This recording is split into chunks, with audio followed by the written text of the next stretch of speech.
the entire East Coast on high alert. Isaias, now a tropical storm, lashing Florida with strong winds, heavy rain, and destructive storm surge. Coastal communities in a state of emergency. Please continue to avoid the beaches for the next few days. Across the Caribbean, dangerous flooding and winds over 80 miles per hour. The storm claiming at least 3 lives across Puerto Rico and the Dominican Republic.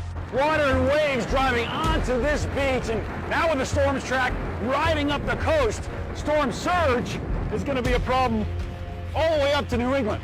Isaias is expected to make landfall in the Carolinas Monday night, going over New York City before weakening in New England on Wednesday. So nearly everyone on the East Coast getting a piece of the storm.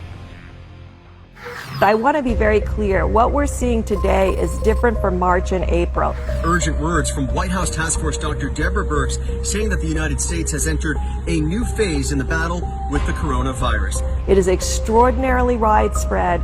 It's into the rural as equal urban areas. And to everybody who lives in a rural area, you are not immune or protected from this virus. The CDC now predicting the number of lives lost to the virus in America could cross 180,000 in less than 3 weeks. COVID-19 also claiming the livelihoods of many Americans. Lynette Hale ran a daycare in Colorado. She says COVID cleared out her business and she can no longer afford her home. I'm 70 years old and I'm about to be on the street. What are you going to do?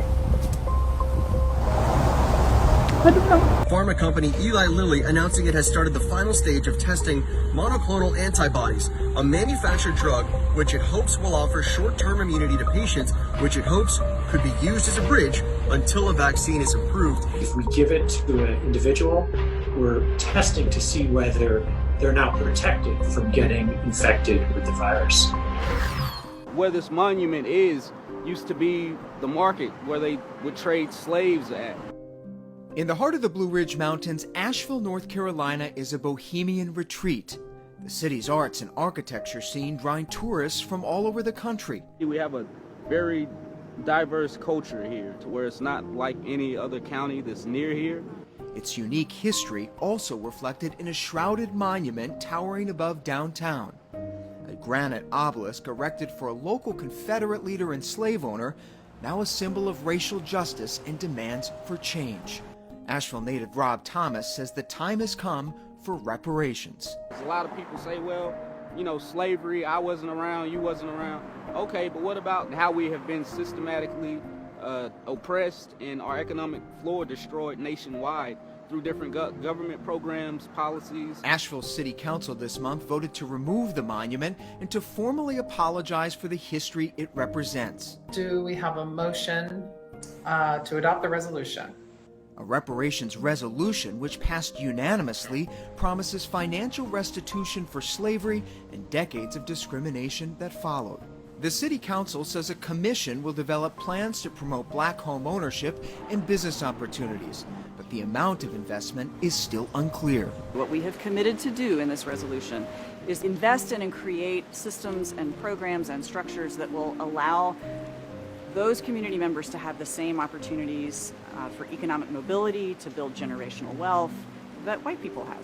Until those investments come, Rob Thomas says he'll keep up the fight. The community that made him now depending on him. What made me is all the seeds that my elders planted in my head as a youth that I didn't listen to at the time. And then once I was able to cultivate my mind and actually feed those seeds with the proper nourishment, now I have these beautiful trees and bushes that are producing the fruit that you see today.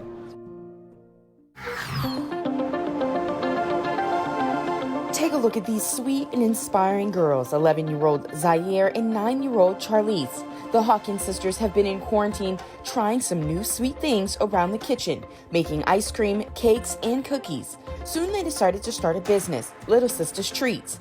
We started planning out it on paper, our flavors and what we would do with our cones.